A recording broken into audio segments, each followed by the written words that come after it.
प्रिय छात्रों, एक बार फिर से आप सभी का स्वागत है एक और नए सेशन में। तो चलिए शुरू करते हैं पहले सवाल से।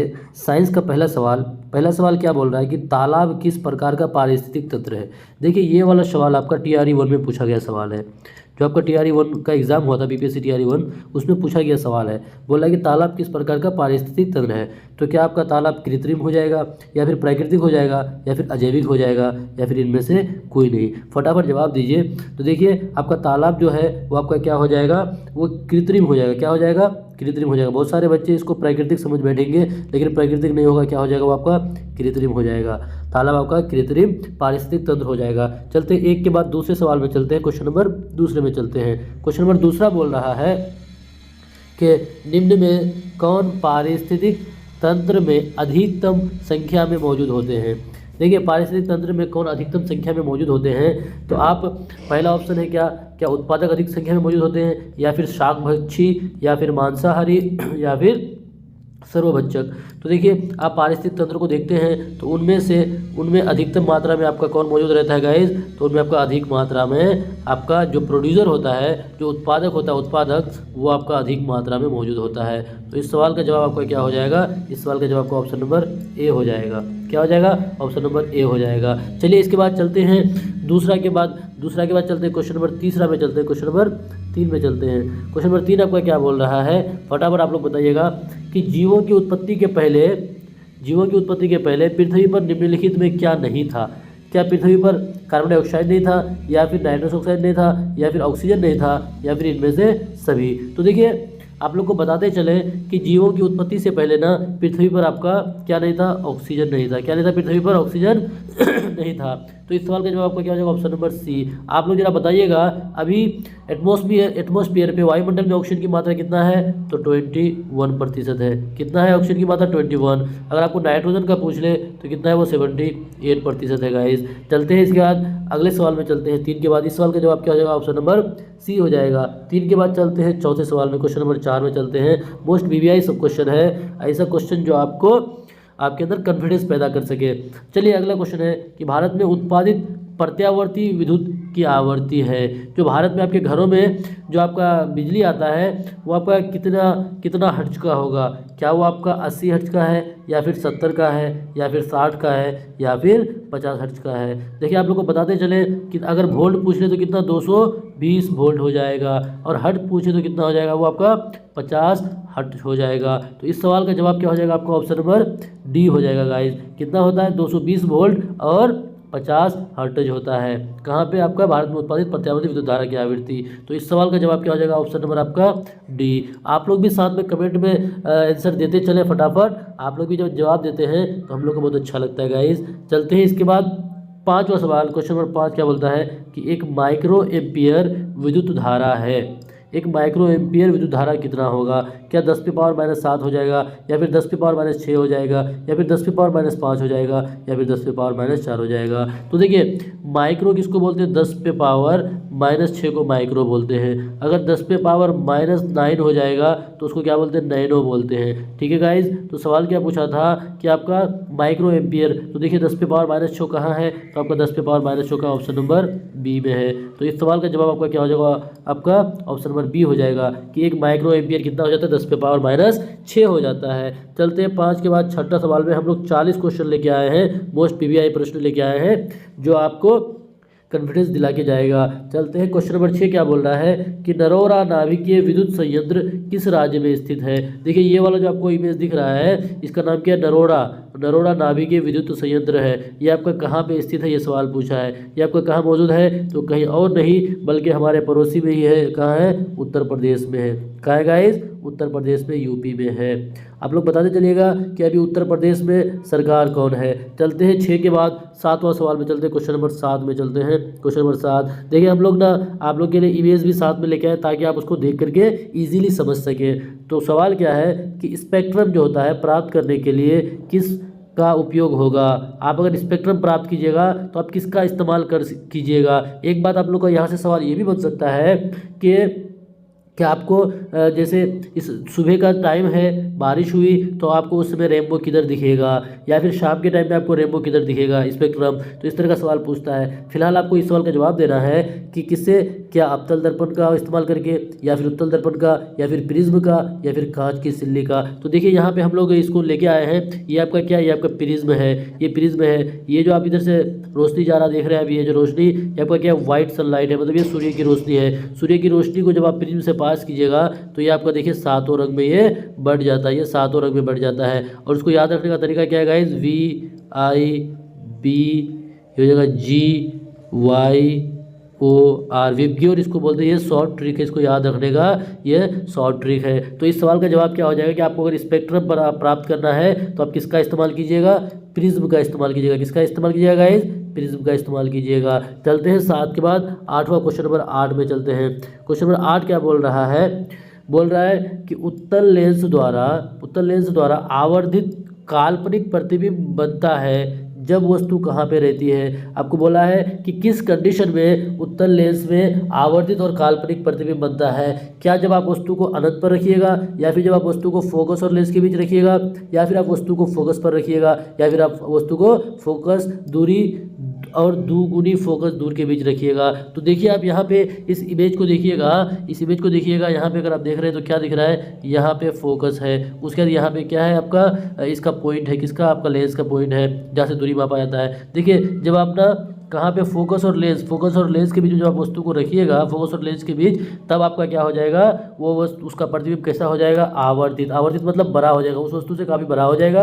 और कैसा हो जाएगा, काल्पनिक हो जाएगा गाइस। तो इस सवाल का जवाब आपका क्या हो जाएगा, कहाँ पे आप रखिएगा, फोकस और लेंस के बीच में रखिएगा। कहाँ पे, फोकस और लेंस के बीच में। तो क्वेश्चन नंबर 8 का आंसर क्या हो जाएगा, बी हो जाएगा। इसी तरह आप लोग हमारे साथ जुड़े रहे, आप लोगों का इसी तरह हमारे साथ प्यार बनाए रखें। चलेंगे 8 के बाद 9वां सवाल में, क्वेश्चन नंबर 9। देखिए अपना ऊर्जा को आप कम होने नहीं दीजिएगा। आपके अंदर जो एनर्जी है, चाहे एग्जाम जितना दिन बाद हो, उससे घबराना नहीं है, बस अपना एनर्जी को आपको बनाए रखना है। चलिए क्वेश्चन नंबर 9 देखते हैं गाइस। क्वेश्चन नंबर 9 क्या बोला है प्रिय छात्रों, कि आवर्त सारणी के प्रथम आवर्त में तत्वों की संख्या है। तो पहले आप लोग को बता दें, यहाँ से ये भी सवाल बन सकता है कि आवर्त सारणी में आवर्तों की संख्या कितना, तो आवर्तों की संख्या 7 हो जाएगा। आवर्त सारणी में समूह की संख्या कितना, तो समूह की संख्या 18 हो जाएगा। ये भी सवाल आपको पूछ सकता है। तो देखिए आपको बोला है कि प्रथम आवर्त में तत्वों की संख्या कितनी है, क्या 2 हो जाएगा, या फिर 8 हो जाएगा, या फिर 18 हो जाएगा, या फिर 32 हो जाएगा। तो देखिए आप पहला आवर्त को देखिए, ये वाला पहला आवर्त है, ये वाला आपका पहला आवर्त है। तो आप पहले आवर्त में देखिएगा तो कितना है गाइज,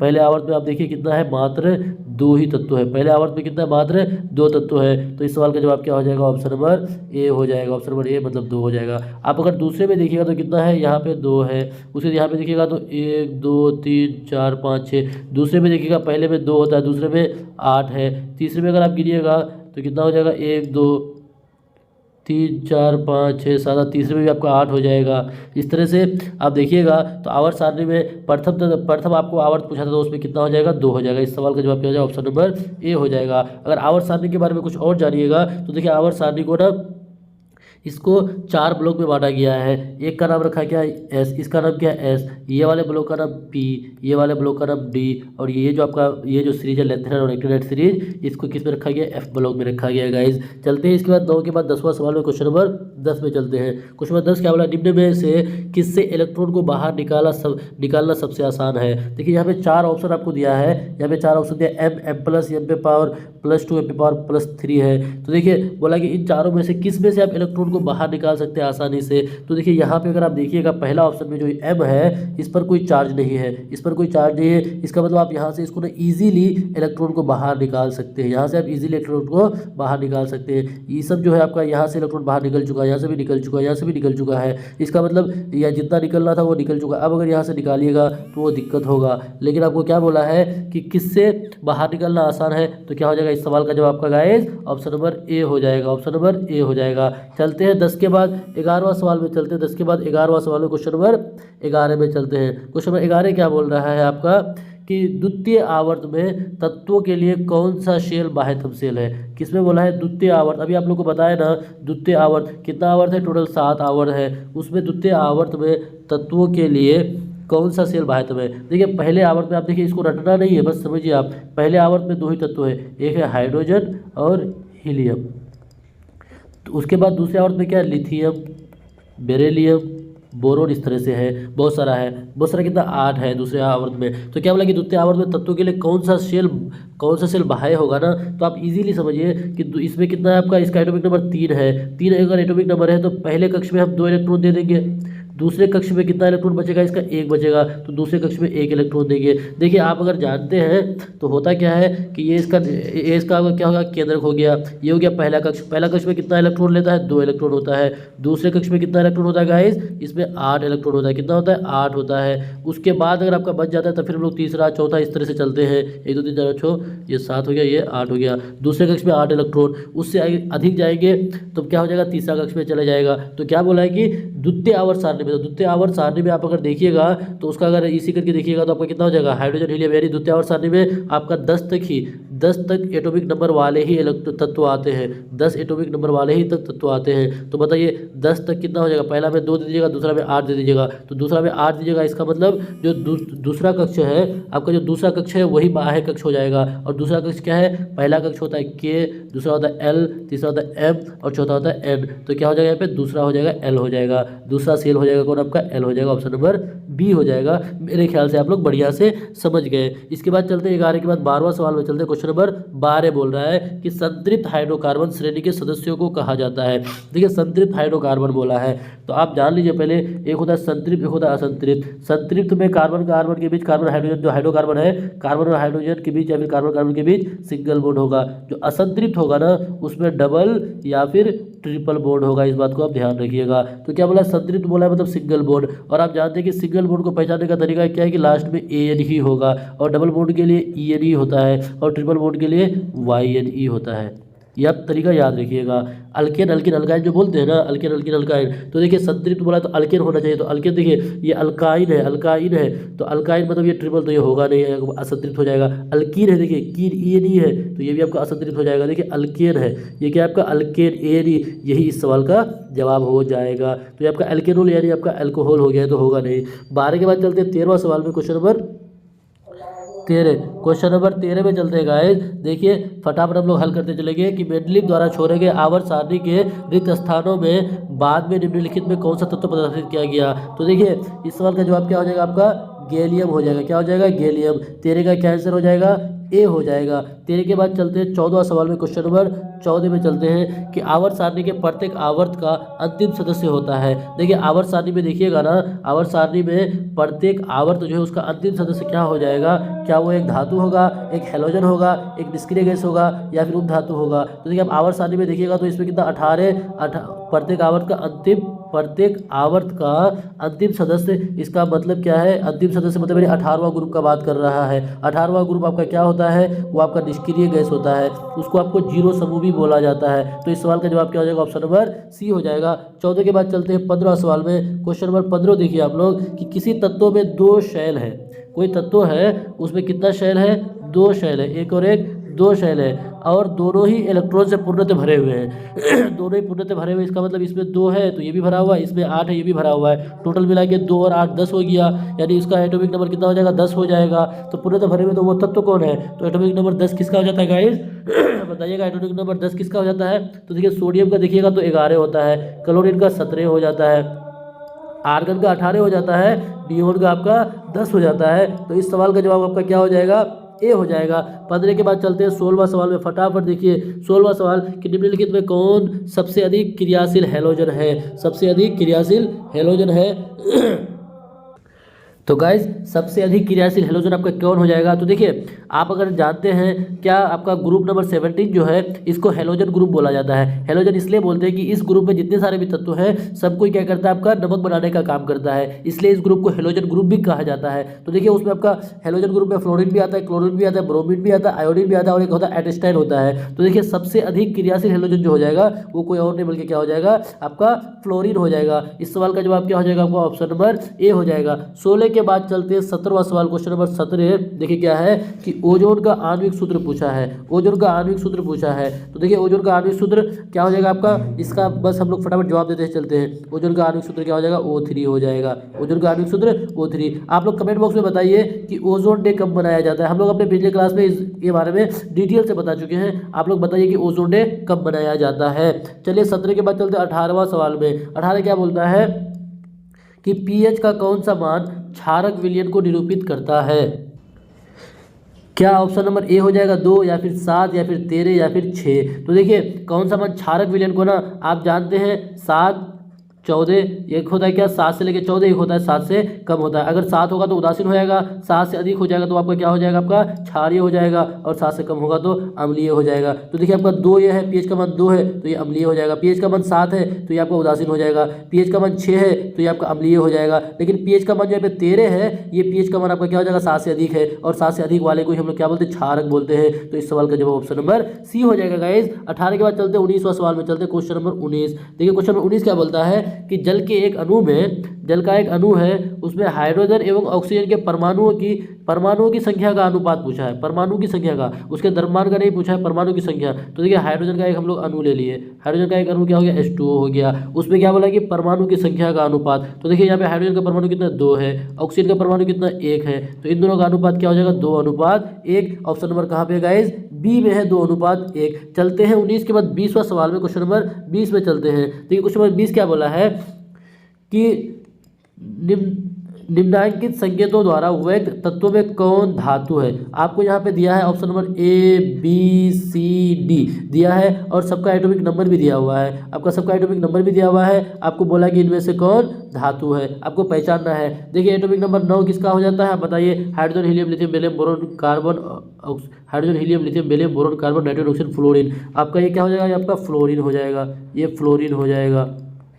आपका एटॉमिक नंबर 12 किसका है, मैग्नीशियम का है।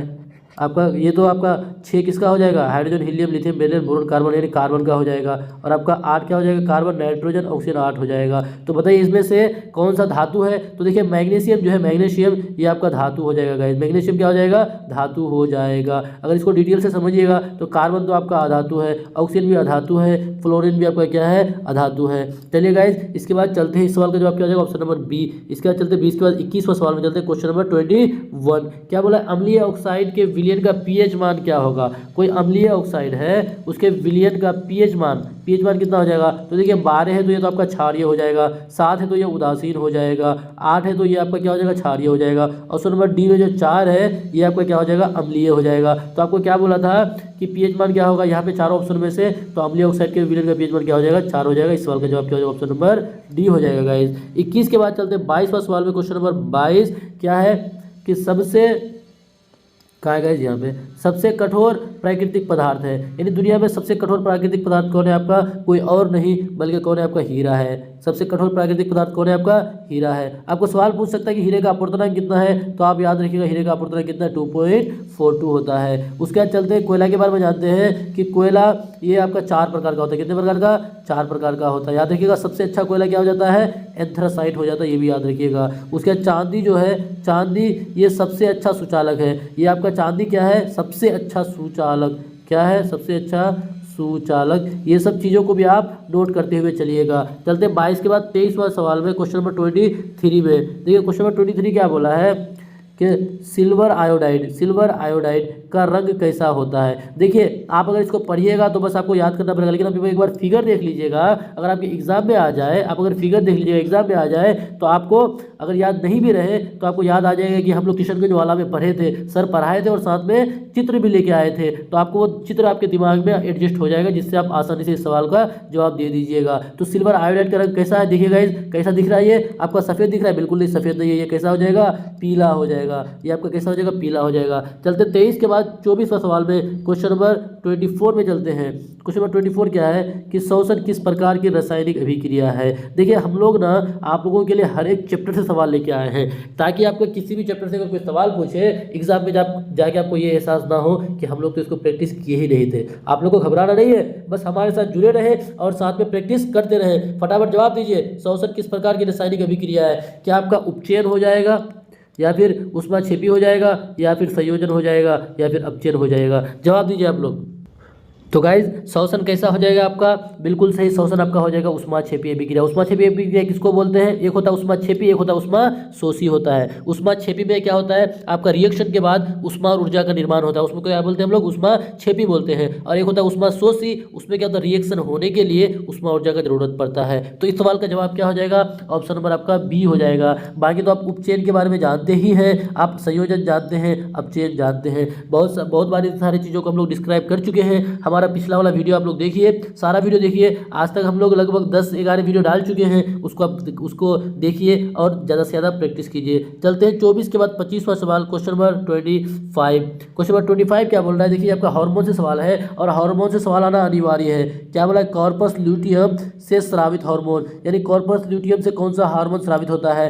क्या एंड्रोजन है, या फिर प्रोजेस्टेरोन है, या फिर एस्ट्रोजन है, या फिर टेस्टोस्टेरोन है? आप लोग को बताते चले कि ये सवाल बहुत पूछता है कि मेल सेक्स हार्मोन कौन सा है, तो आपका ये हो जाएगा मेल सेक्स हार्मोन। कौन? आपका टेस्टोस्टेरोन हो जाएगा, मेल सेक्स हार्मोन हो जाएगा। तो कॉर्पस ल्यूटियम ये फीमेल में पाया जाता है, तो उससे जो हार्मोन होगा वो फीमेल का ही हार्मोन होगा। तो इस सवाल का जवाब क्या हो जाएगा गाइस? आपका एस्ट्रोजन और प्रोजेस्टेरोन। क्या हो जाएगा? एस्ट्रोजन और प्रोजेस्टेरोन, ये दोनों हो जाएगा। कॉर्पस ल्यूटियम से स्रावित हार्मोन कौन कौन सा है? एस्ट्रोजन और प्रोजेस्टेरोन हो जाएगा। चलते हैं 25 के बाद 26वां सवाल में, इसको आप नोट करते हुए भी चलिएगा ताकि आपके लिए बहुत फायदा होगा। देखिए 26वां सवाल कि पारिस्थितिक तंत्र में ऊर्जा का स्रोत है। पारिस्थितिक जो तंत्र होता है, जो इकोसिस्टम होता है, उसमें ऊर्जा का मुख्य स्रोत क्या हो जाएगा? क्या वर्षा जल हो जाएगा, या फिर सूर्य प्रकाश, या फिर वायु, या फिर मिट्टी? तो देखिए इस सवाल का जवाब क्या हो जाएगा? ऑप्शन नंबर बी हो जाएगा। ऑप्शन नंबर बी कि पारिस्थितिक तंत्र में ऊर्जा का स्रोत कितना हो जाएगा? वो सूर्य का प्रकाश हो जाएगा। आप एक बात ध्यान रखिएगा कि पारिस्थितिक तंत्र में ना, पारिस्थितिक तंत्र में एक पोषी स्तर से दूसरे पोषी स्तर में जानता है जब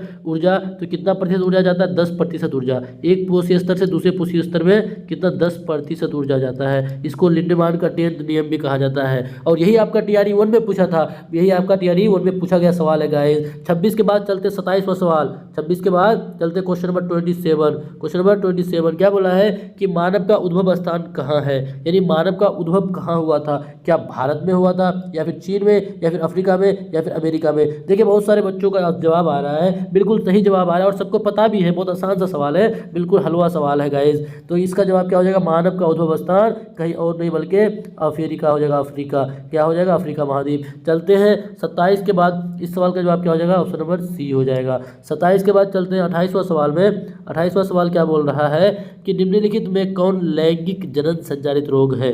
कौन लैंगिक जनन संचालित रोग है? मतलब किसी से सेक्स के दौरान अगर किसी से आप फिजिकल हो रहे हैं तो क्या है, उसको अगर वो रोग है तो उसके द्वारा आप में भी वो रोग आ जाएगा। इस प्रकार के रोग को क्या बोलते हैं? लैंगिक जनन रोग, या फिर STD बोला जाता है, सेक्सुअली ट्रांसमिटेड डिजीज बोला जाता है। तो बोला है कि लैंगिक जनन संचालित रोग कौन हो जाएगा? तो देखिए आपका क्या हो जाएगा? सुजाक भी हो जाएगा और आपका एड्स भी हो जाएगा। तो इस सवाल का जवाब क्या हो जाएगा? Option number D, B and C दोनों हो जाएगा गाइस। आप लोग इसी तरह से हमारे साथ जुड़े रहे और ज़्यादा से ज़्यादा प्रैक्टिस करते चले, बस और कुछ नहीं। जितना ज़्यादा प्रैक्टिस कीजिएगा उतना परफेक्ट होते चले जाइएगा। चलते हैं 28वां सवाल।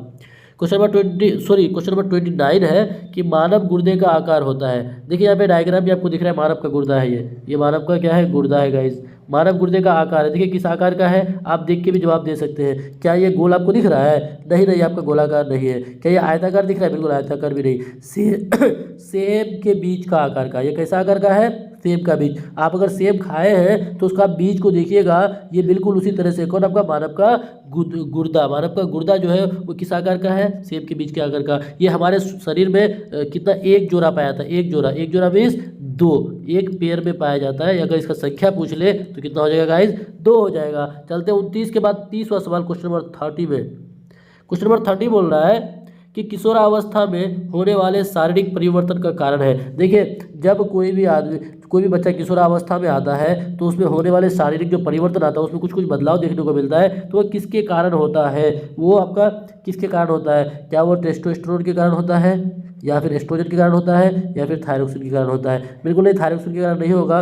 थायरोक्सिन के कारण नहीं होता है गाइस, इसको तो काटिए। किसके किसके कारण होता है आपका? टेस्टोस्टेरोन के कारण और एस्ट्रोजन के कारण होगा। तो इस सवाल का जवाब क्या हो जाएगा? ए एंड बी दोनों हो जाएगा, ए एंड बी दोनों हो जाएगा। इस सवाल का जवाब ऑप्शन नंबर डी हो जाएगा। इसी के वजह से देखिएगा बच्चा जब प्यूबर्टी पीरियड में आता है तो उसमें कुछ चेंजेस आता है, उसके आवाज़ में बदलाव आ जाता है, उसमें अट्रैक्शन आ जाता है और भी बहुत सारी बातें हैं। चलते हैं 30 के बाद 31वां सवाल में, 31 में चलते हैं।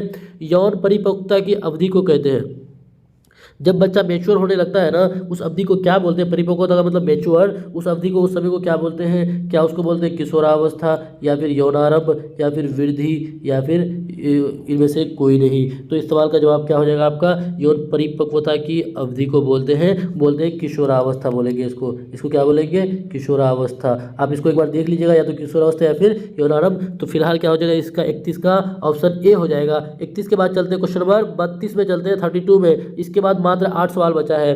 क्या बोला कि ओजोन परत का ह्रास मुख्यतः किसके द्वारा होता है? देखिए ओजोन जो लेयर है वो आपका समताप मंडल में पाया जाता है। अगर वो लेयर अगर आपका उसमें छिद्र हो जाए तो उसमें सूर्य से आने वाली जो प्राइमरी किरण है, अल्ट्रावायलेट रेज, वो क्या हो जाएगा? डायरेक्ट हमारे त्वचा पे आ जाएगा और हमारे डायरेक्ट त्वचा में आकर के कौन सा रोग हो जाएगा? त्वचा कैंसर। क्या हो जाएगा गाइज? त्वचा कैंसर। इसलिए हम लोगों को क्या चाहिए कि जो हमारा ओजोन लेयर है उसको सेफ रखें। तो उसको सेफ रखेंगे कैसे? तो पहले जानिए कि किससे वो हरास होता है। तो आपका हरास किससे होता है? आप लोग जानते हैं CFC। किससे हरास होता है? CFC। CFC को पूरा नाम क्या है? क्लोरोफ्लोरोकार्बन। क्लोरोफ्लोरोकार्बन। इस सवाल का जवाब क्या हो जाएगा? ऑप्शन नंबर सी हो जाएगा। 32 के बाद चलते हैं 33वां सवाल में, 33 में चलते हैं। देखिए 33 सवाल क्या है कि जल में घुलनशील भस्म कहलाता है। जल में घुलनशील भस्म, जो जल में घुलनशील भस्म है वो क्या कहलाएगा? देखिए बहुत आसान सवाल है, अम्ल, क्षार और लवण से है। देखिए हर दिन आप लोग को एक होमवर्क देते हैं, ये भी आप लोग का होमवर्क रहा। देखिए इजी है, बहुत आसान है। आप कमेंट बॉक्स में बताइए कि जो जल में घुलनशील भस्म है उसको क्या बोलते हैं। चलिए चलते हैं 33 के बाद 34वां सवाल में चलते हैं। देखिए 34वां सवाल क्या है कि सोडा ऐश का रासायनिक सूत्र बताइए। सोडा एस का रासायनिक सूत्र बताइए आप लोग, फटाफट बताइए फटाफट। सोडा एस का रासायनिक सूत्र। तो देखिए आपका सोडा एस का रासायनिक सूत्र क्या हो जाएगा? Na2CO3 हो जाएगा। क्या हो जाएगा गाइस? Na2CO3 हो जाएगा। कहाँ पे? ऑप्शन नंबर बी में है, सोडियम कार्बोनेट हो जाएगा Na2CO3। आप इसको जानते ही हैं, कैल्शियम कार्बोनेट ये आपका संगमरमर हो जाता है। आप इसको जानते हैं सोडियम बारहवीं कार्बोनेट, ये आपका क्या हो जाएगा? बेकिंग सोडा हो जाएगा। चलते हैं इसके बाद 34 के बाद चलते हैं 35वां सवाल में, 35। इसके बाद सिर्फ 5 सवाल है कि निम्नलिखित में कौन विजातीय यौगिक है? ये जो आपका चारों ऑप्शन है ना, इन चारों में से कौन क्या है? विजातीय। विजातीय मतलब यानी अलग है। कौन एक क्या है? इन चारों में से अलग है। तो आपको बताना है कि कौन विजातीय यौगिक है। क्या चूना पत्थर हो जाएगा, या फिर प्लास्टर ऑफ पेरिस हो जाएगा, या संगमरमर हो जाएगा, या फिर खड़िया हो जाएगा? आप अगर इन चारों में देखिएगा तो जो प्लास्टर ऑफ पेरिस है, प्लास्टर ऑफ पेरिस इन चारों में से अलग है। तो इस सवाल का जवाब क्या हो जाएगा? ऑप्शन नंबर डी हो जाएगा। चलते हैं 35 के बाद 36वां सवाल में, 36 में चलते हैं। बेकिंग सोडा का रासायनिक सूत्र आपको पूछा है। देखिए बेकिंग सोडा का रासायनिक सूत्र आप लोग बता दीजिए। ये जो आपका है ये संगमरमर है, ये आपका क्या है गाइस? संगमरमर। संगमरमर है। ये आपका क्या हो जाएगा? धोवन सोडा। ये धोवन सोडा है गाइस।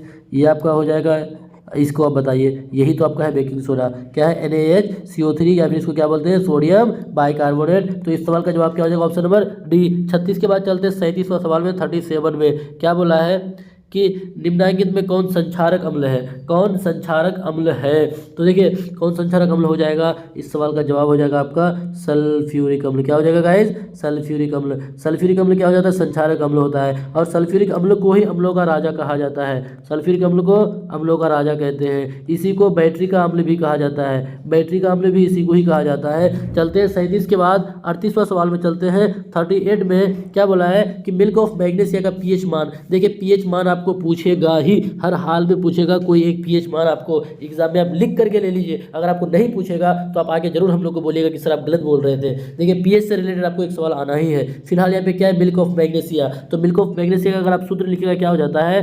MgOH का होल ट्वाइस ये हो जाता है। मिल्क ऑफ मैग्नीशिया आपको बोला है कि उसका पीएच मान कितना हो जाएगा। तो मिल्क ऑफ मैग्नीशिया का पीएच मान कितना हो जाता है गाइस? 10.5। इसको आप नोट करते रखिएगा। मिल्क ऑफ मैग्नीशिया का पीएच मान 10.5 हो जाएगा। चलते हैं 38 के बाद 39वां सवाल में, 39 में क्या है कि सल्फर के संयोजी शेल में इलेक्ट्रॉन की संख्या। सल्फर जो है, सल्फर उसके संयोजी शेल में इलेक्ट्रॉन की संख्या। तो आप पहले बताइए कि सल्फर का एटॉमिक नंबर कितना है। अगर आपको याद नहीं तो आप इस तरह मेरे साथ बोलिए, hydrogen, helium, lithium, beryllium, boron, carbon, nitrogen, oxygen, fluorine, neon. Sodium, magnesium, aluminium, silicon, phosphorus, sulphur. तो सल्फर का अगर आप देखिएगा, सल्फर इसका एटॉमिक नंबर कितना है गाइस, 16 है। 16 को अगर आप इस तरह से इसी कीजिएगा तो कितना 1s2 हो जाता है, 2s2 हो गया, 2p6 हो गया, 3s2 हो गया, 3p कितना बचा आपका, देखिए 2 2 4 4 और 14 10 2 12 12 और 4 16। क्या बोला है कि सल्फर के संयोजी शेल मतलब यानी बाहरी कक्ष में इलेक्ट्रॉन की संख्या कितना है, तो 4 और 2 6 हो जाएगा। कितना हो जाएगा, 6 हो जाएगा। 6 कहाँ है आपका, यहीं पे तो है, ऑप्शन नंबर डी में है। इस सब सवाल को आपको रटना नहीं है, बस दिमाग लगाइएगा, इजीली हल हो जाएगा। चलते हैं 39 के बाद 40वां सवाल में, क्वेश्चन नंबर 40 में। और आज के सेशन का अंतिम सवाल देखिए क्या है कि निम्नलिखित तत्वों में किसकी आयतन ऊर्जा अधिक है। देखिए आयतन नहीं बल्कि यहाँ पे क्या हो जाएगा, आयनन ऊर्जा।